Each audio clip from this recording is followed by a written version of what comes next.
If you enjoy Draw and Paint What You Regret on YouTube and would like to show your support, you can find Cash App and Venmo information below. By all means, this channel is free to watch and learn from. Enjoy!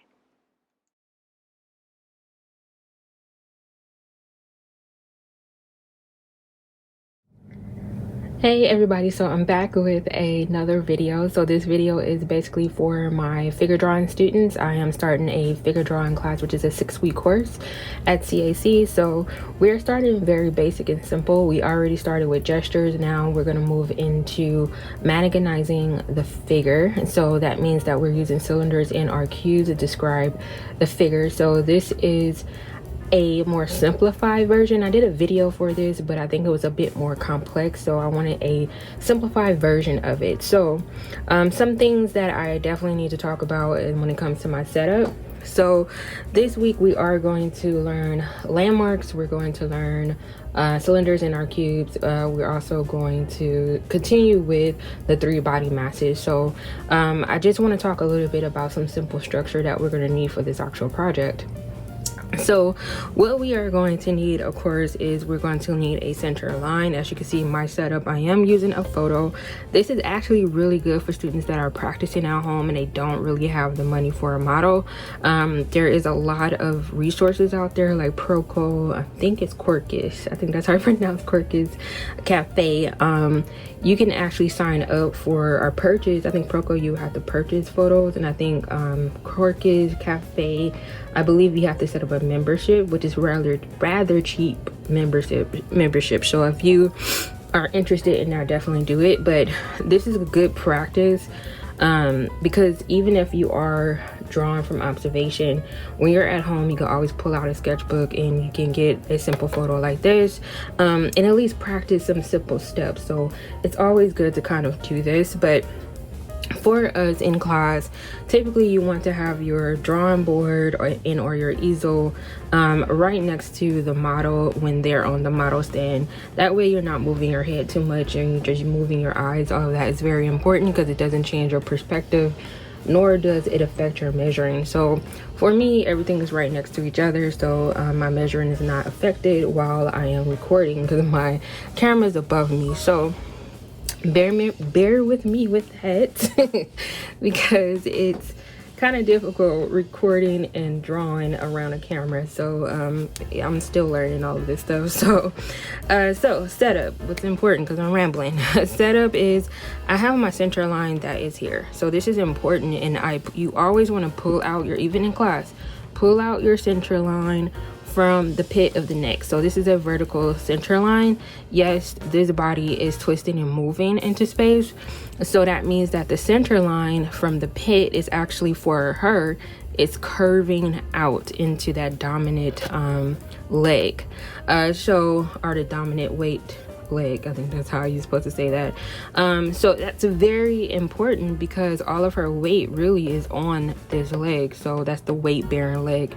So the center line actually moves with that. So that's very important to think about and just to know. So we always want to have a center line, and typically if you have a vertical center line from the pit, it's going to always hit somewhere in the foot, somewhere, either the front of the foot, the back of the foot, somewhere. And it's also hitting on her fingertips, where else, her breast, and I think that's it. Yes, there's some muscles that is going across, like if you are looking at the muscles in the arms as well as her clavicles, then that gives you an idea. So early in, we're getting some ideas of some landmarks and for some measurements and proportions and where things should land on that center line. So you want to always have that down. I always mark off the top and also the bottom of an idea for my figures. That way I'm not drawing things outside of proportion. So we want to stay within our proportion. So you always want to have a measurement at the top, or at least a line at the top, line at the bottom, your vertical center line. So also at the pit, I drew a horizontal line. I drew in this line because this is going to help me get my head height measurement. So 1 head, 2 head, 3 head. Do not use your fingers. Do not. But that gives you an idea for that. So I have my skewer that is here. So my students are very well equipped and know about the skewer. This literally becomes everybody's best friend, including mine. So when we are measuring, let's say for the head, I am getting the top of the head to the bottom of the chin. I am using, just so you are aware, I'm using my Prismacolor erase pencils. I have a gray and a black. If I want to move over to graphite, I have my mechanic pencil, as well as, I think it's an F pencil. F is similar to HB, not the same thing, but they're similar. So if I wanted to get my head height, so right now I just want to make sure I have it. I am going to mark my head height measurement. So head heights are good because it helps you with measuring vertical, as well as it helps you measuring horizontal. So you know how far out things are going, as well as how you know the width of objects and also the height of objects. So let me get that together. So now that I have that down, what I can do, I can transfer this over to my line, which is, this is my horizontal line that's here. I'm gonna mark the top of it, so I know that's 1 head height. 2, I'm just gonna go ahead and go in with 2. I did not measure her completely, so let me do that and get that out the way so I can move a lot faster. So that's 1 and 2. 3. So you guys, I have to look in my camera screen to make sure I'm lining things up properly. 3, 4, 5. This is 6. So she's like 6 and a fourth. From head to toe, not including her arm. So we want to make that a note. So I'm just going to put 6 and a fourth here, and I'm just going to put head heights. Sorry, I am sloppy with writing, but you get the idea. Also, I'm not the best with spelling, but that looks like heights to me. So we're gonna go with it. All right, so that gives us, once again, our 6 and a fourth head heights. I need to transfer that over. So you guys, all of this is important. That way when we're in class, we're literally doing the same thing. We have to measure things out to make sure we're in the right proportions of things. So that's 1, 2, 3, let me mark that, 4,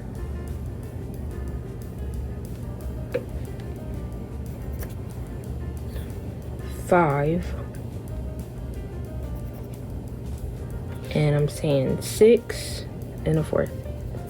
It's always important to make sure all of your units are the same in length. Soon as you start to not pay attention to your unit, so this is my unit that's here. If you're marking things down and they are not consistent with the head height that you already started with, that means you may start to elongate your figure, or you may start to widen your figure. So it's very important to stay on top of making sure that each unit has the same length. All of that is important. Even with, if we want to start to move out, it's important for that as well. So some things that I want to pay attention to in this state. So this figure is not going to get very complex. We're going to keep it as simple as I possibly can, because I think that it slows the student down just a bit and help them understand what they need to grasp from this assignment. So for me, I am going to think about placement. So I want to think about the placement of the head. So I'm just going to go in and I am going to kind of pay attention to, and I'm just making marks. Yes, you can measure this out. I'm just going to use my eyes and I'm just going to lightly gesture in the head. I don't mind all of the line work that I have here for it to start with, because I'm starting rather lightly, and this is a gesture, so it's not it has nothing to do with it being a beautiful product. That's something we have to build on. So I just want to gesture in and get an idea for placement of the head, placement of the neck. I know that her pit is here, so I want to whip out that center line that's there. So we want to stay in more of a gestured mode while we are doing this. So center line is being pulled out. I know that this is kind of the idea, and I probably have to very much stretch this out a bit because this whole arm is whipping over. So I know this is kind of where her clavicles are at. I know that this is where her trapezius muscle is sort of at this point. And then I know that this is the neck. So what I want to do is I'm going to pay attention to some landmarks. So this direction of, that's the rib cage. So I was looking at the endpoints of the rib cage, so you can see her rib cage clearly, which is good. You want to see that. And also you want to think about the iliac crest, because that's going to give us an idea of where her pelvis is. So I need to make an idea of that. So 1, 2, this is 2, this is 3. So I do see that if this is 2, and if I come in and start to pull out my lines, I'm keeping them light because these are lines for structure and measuring. So I'm keeping it fairly light. I do want to kind of get her foot in, and I do want to connect that weight bearing leg. And I can double check later if I need to whip this thing out even further. If I measure it out right now, it's a gesture. So I just want to lightly get things in. And I know at 3, this is not quite where the pelvis ends, because the pelvis ends about right here in my opinion. So it's a little bit below. Just a little bit below 3. So I want to keep that in mind. I know this is 2, that's here. So that's 2 and 3. We know that I started with 1 here. So that's 1.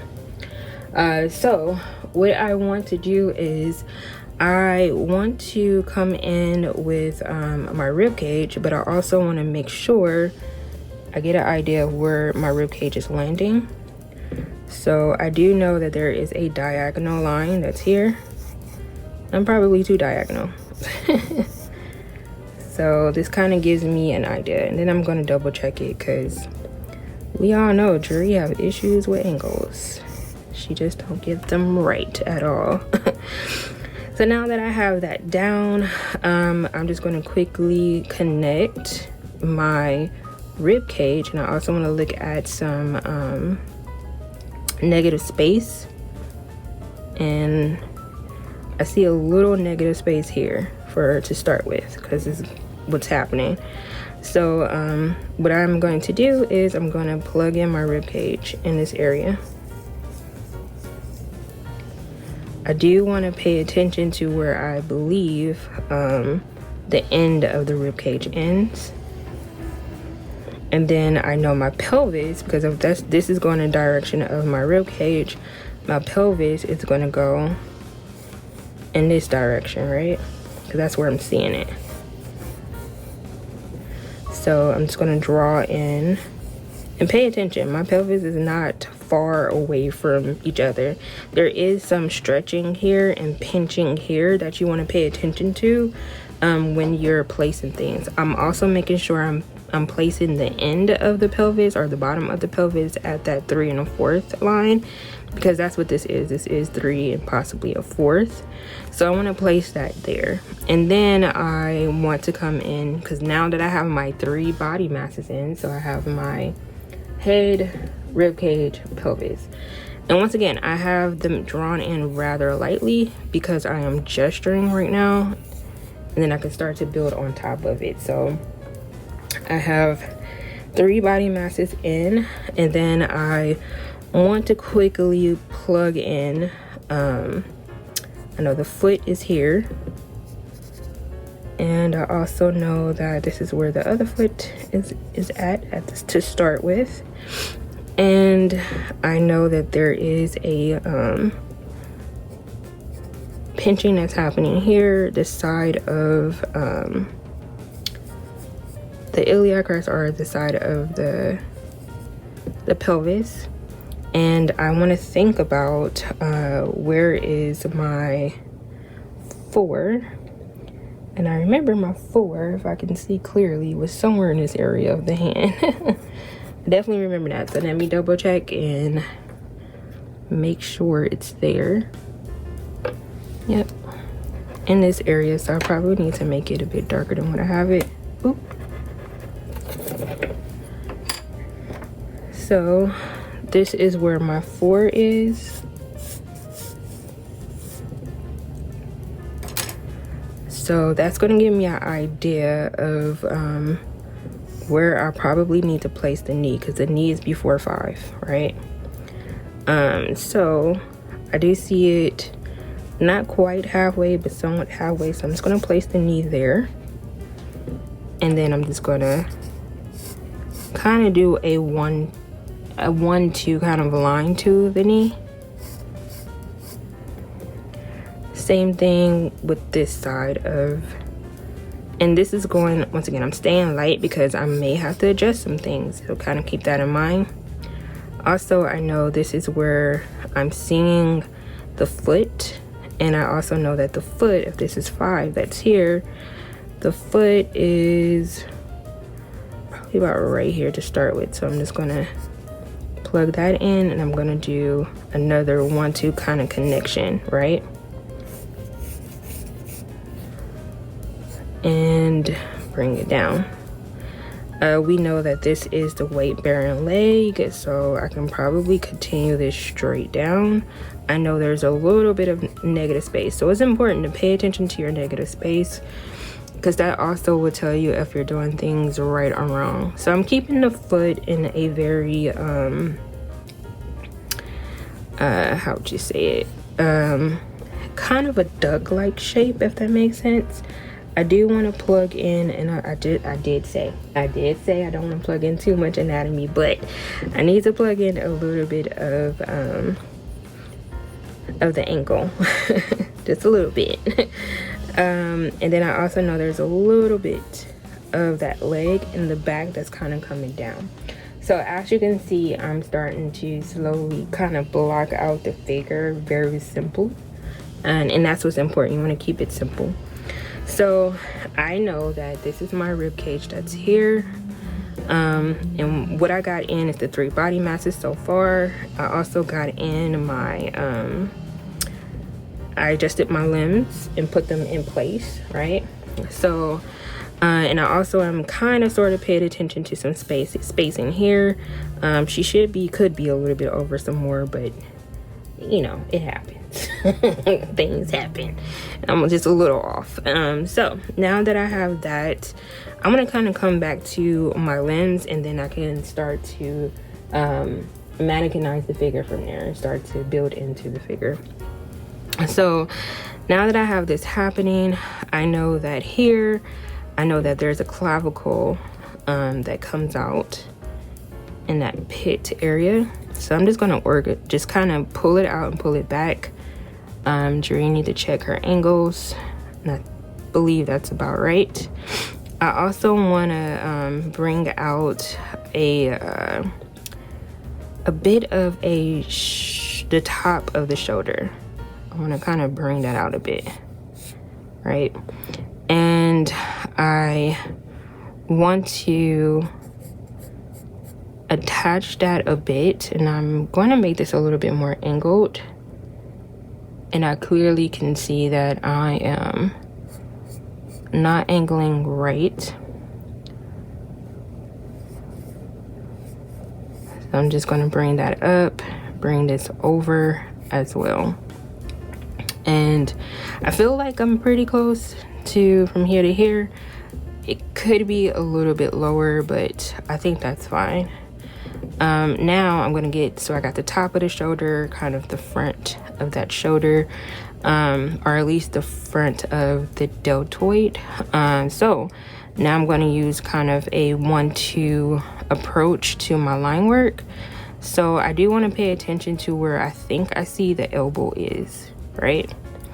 So I'm just going to draw a straight line, and I'm just going to draw this line over, and I'm just going to draw a straight, a 1-2 line once again from one area that I'm seeing for the arm. Then I know the hand, the palm of the hand is about at 4. I know that there's a little bit of negative space that's here that I'm going to pull down, and then it's probably a little bit more above 4, but I'm still going to use kind of that 1-2 approach for right now. So I can come in and adjust these lines to start with, which I need to, because I need to make the wrist a little bit smaller than what I have. So I got a 1-2 thing that's happening. I do know the hand starts above, so this is where I probably want to narrow in the wrist a bit, right? And I'm just gonna come in with an idea for where the palm is, and this is where, because we're mannequinizing everything, this is where you just want to come in with a mitten for the hand. I always call it a mitten because I like the idea of the mitten for the hand. But you just block it in the hand. I just block in a few fingers. Well, one, I'll probably separate one finger. There is a thumb that's there, but right now this is just my block in, so I know where things are at, and I can definitely build on top of that. So now that I kind of got this down, I can come in. I still got to get the other arm in, then we can start to adjust some things. So if I'm saying, and really I need to get this head in, so I move around a lot. I do not stay in one spot. That is very important to do. So right now I just want to come in. I'm gonna get under the chin, so kind of like the canopy area of the chin. I'm just gonna block in a face.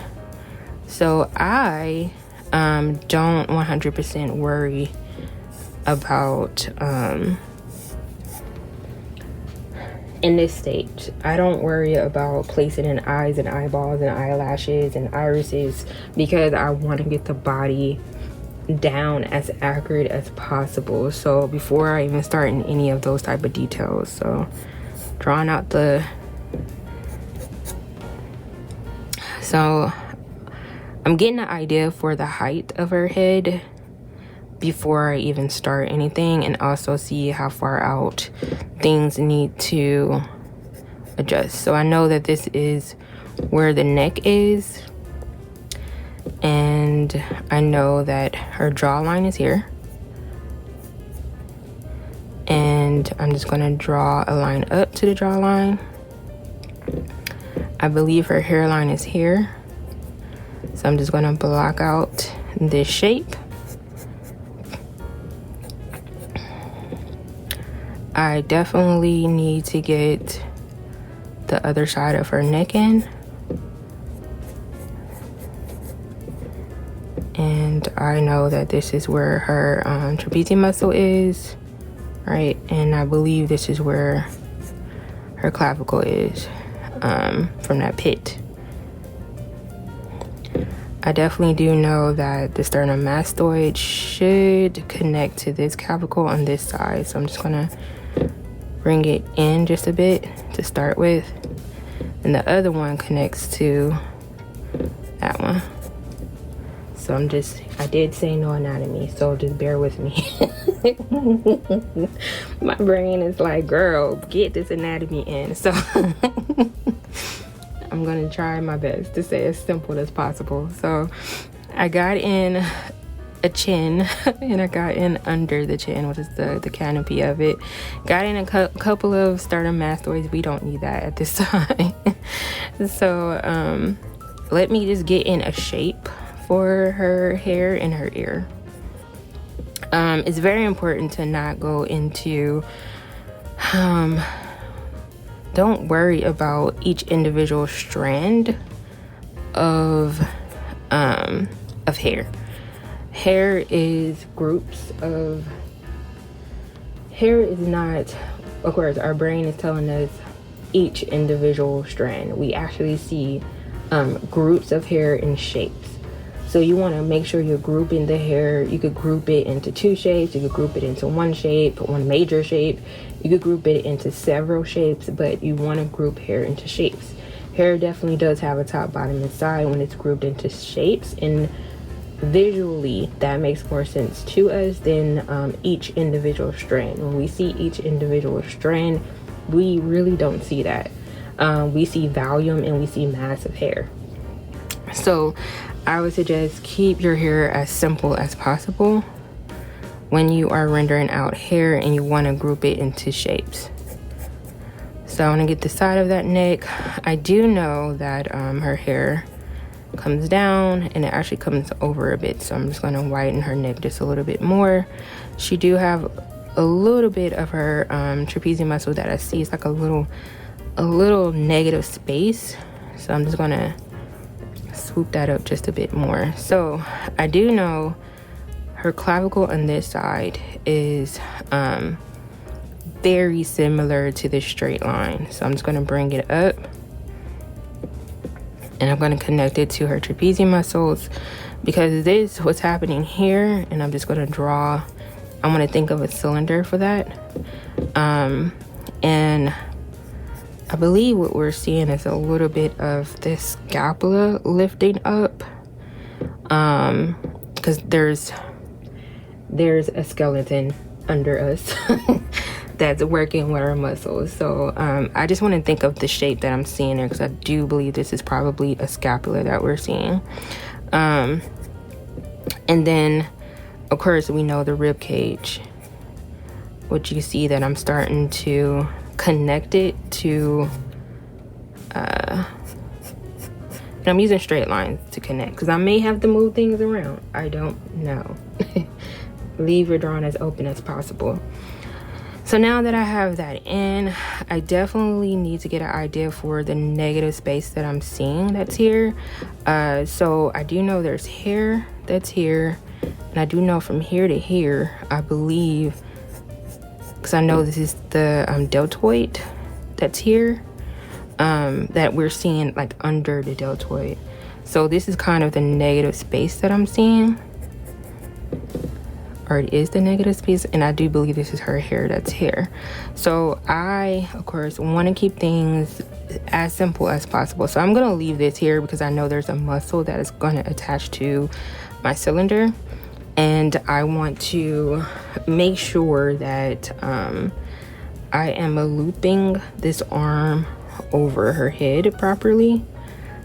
And I have a mark here, which I know I marked it a little bit before. So using a 1-2 kind of approach to it. What else? And I know typically I don't erase, but I just want to make sure I can see this negative space accurately. And I know her arm actually comes up a little bit more. I'm going to connect it to here. And then, because I want to make sure my negative space is making sense to me. So early in, I am thinking about all of those things. So 1,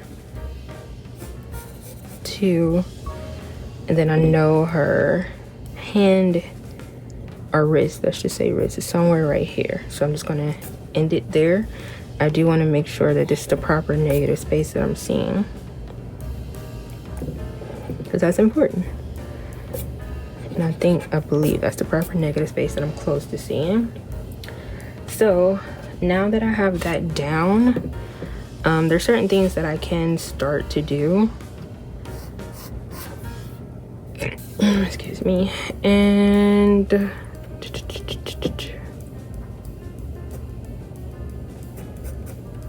I want to just get in an idea for this really fast. All right, so I definitely need to get her hand in. Once again, I want to think about the mitten. I'm getting her palm in first.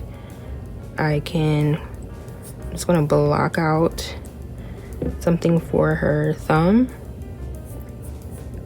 And this is kind of the shape that I'm going for right now, because I can definitely adjust this shape later.